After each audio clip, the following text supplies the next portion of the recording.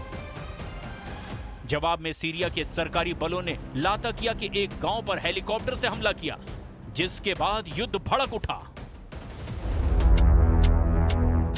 Commander अल हसन को the tiger कहा जाता है। सीरिया में अल हसन कुख्यात हैं। कमांडर अल हसन होम्स मिलिट्री कॉलेज से 1991 में लेफ्टिनेंट कर्नल बने थे। इसके बाद वो सीरिया वायुसेना रक्षा की विशेष संचालन इकाई में शामिल हुए। सीरियाई अरब सेना के सीरिया पैराट्रूपर टुकड़ियों की ट्रेनिंग अल हसन की देखरेख में हुई। सीरियाई अरब सेना की सेंट्रल कमांड संभालने के बाद हसन दमिश्क में तैनात हुए।